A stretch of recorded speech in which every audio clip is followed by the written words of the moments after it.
issues about taking care of the mentally ill, and talking about motivating people to do better for themselves. And so, anyway, most of our discussion do fall in the area of how what can we do better in the area of social justice.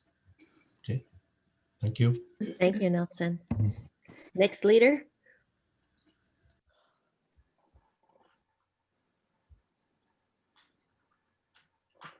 I think we were group 4. Okay. And I don't think we reached any meaningful conclusions. We had a lot of really great discussions.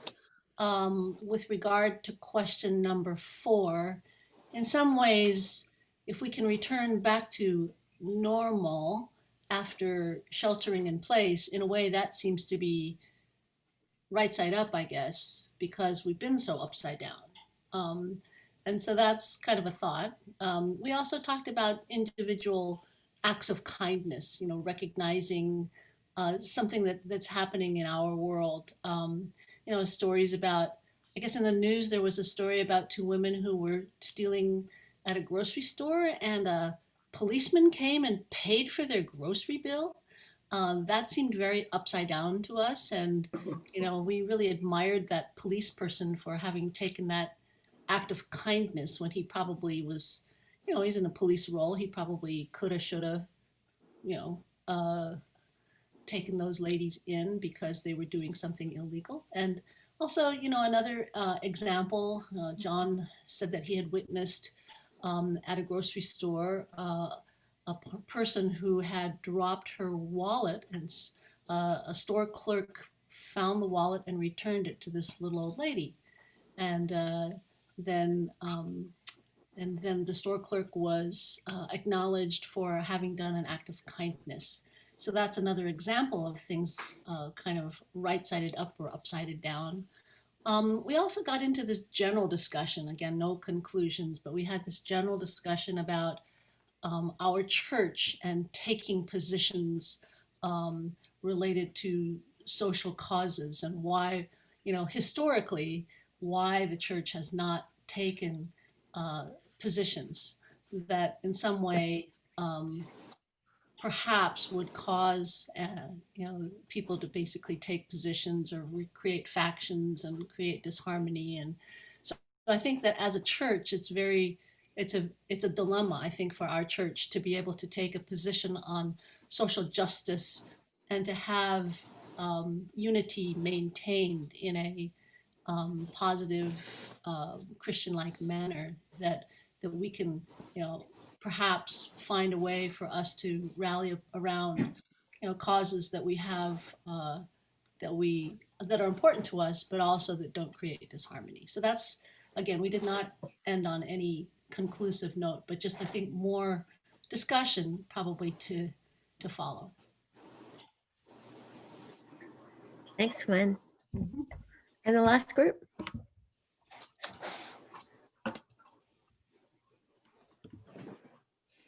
Or you could stay hidden. No, Joy is going to take charge.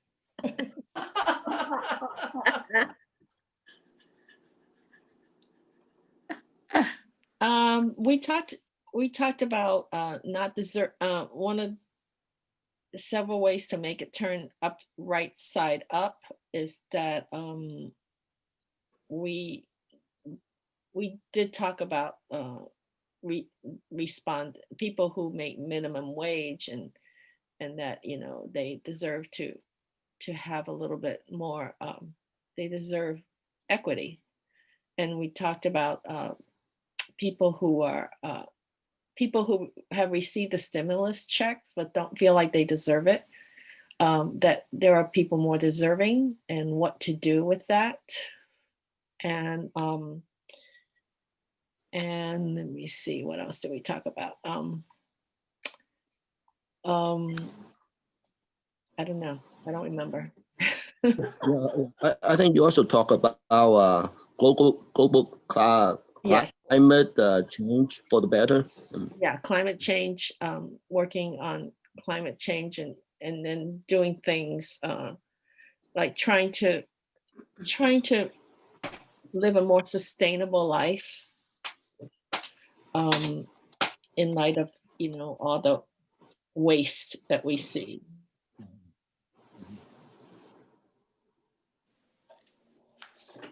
Thank you. Thank you very much. It's always really hard. I think Tim Mackey said it at the end. Hey, is this making you uncomfortable?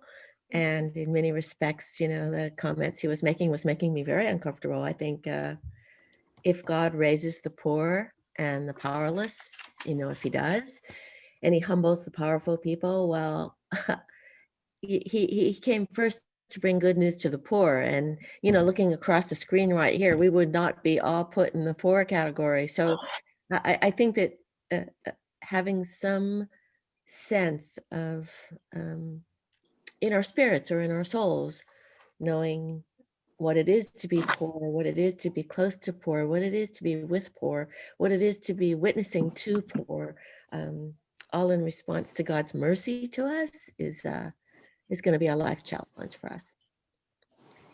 I'm going to share now Mary's song and invite George to close for us, for today. I wanted to give enough time so that we could actually reflect on that song as well. So next to share. Thank you, George.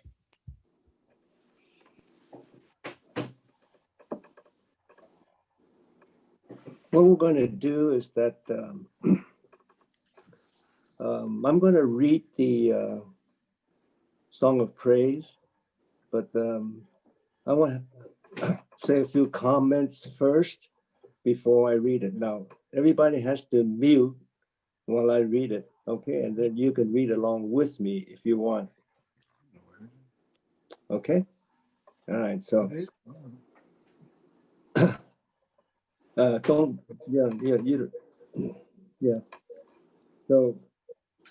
So here you have Mary, the Song of Praise is a translation of Magnificat, right? They use Song of Praise just so that we don't have to deal with the Latin. But anyway, so if you look at the 46th verse, Mary said, "My soul magnifies the Lord." Can you imagine this pregnant, unmarried woman, a girl, in fact, taking upon herself, and my soul magnifies the Lord, the lowest of all people in her society, saying that God chose her, that lowly person, to magnify the Lord. I find that very amazing. And so anyway, so many historians title this poem that Luke put in Mary's mouth, that's Mary's Magnificat. So anyway, so my spirit rejoices in my God, my Savior. Anyway, so the whole thing has to do with turning the world upside down. The great will be lower and the lower will be raised. So anyway, I'm going to read it, and that would be the close of our gathering today. Okay. So you can read along. So this will be our prayer for today. Okay. And Mary said, "My soul magnifies the Lord, and my spirit rejoices in God, my Savior. For he has looked with favor on the lowliness of his servant. Surely from now on, all generations will call me blessed. For the Mighty One has done great things for me, and holy is his name. His mercy is for those who fear him from generation to generation. He has shown strength with his arm. He has scattered the proud in the thoughts of their hearts. He has brought down the powerful from their thrones and lifted up the lowly. He has filled the hungry with good things and sent the rich away empty.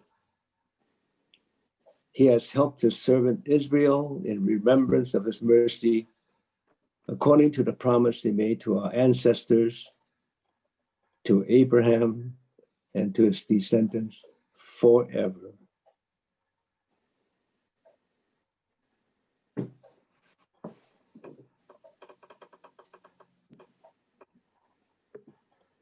Thank you, George.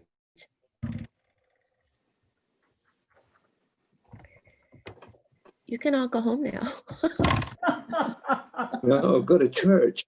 Comments, fellowship. I'll keep the meeting on until everybody wants nobody- to go home. Is that sung somewhere? Is it in is it Joy, somebody, or Victor? This is a song? Magnificent. Yeah, I think, yeah, there is, Yes. yeah. There is. Yeah, there are compositions to it. Yeah. Magnificat, yeah. Mhm. Have we ever heard it at church? No, No. No. You haven't sung it, huh, Wendy? I have, but it's been a very long time ago. Uh-oh. I don't think people understood what it was. I don't Well, remember. if that. anybody, No, can source a no. good YouTube or whatever, maybe send it out to everybody, right? Yeah, That'd be I'll find something. great, Wendy. No, Thank you. Yeah, it's more popular among Catholics Right, because they revere Mary more than that's right. on a par with Jesus, right? Yeah. Right. So we Protestants hear less of it. Yeah. I don't quite remember it either until you mentioned it today. No. Thank you very much. Thank you very much. Thanks, everybody. See you later. Thanks, See you at Becky. worship. See Thanks, you at George. worship. Peace. Peace.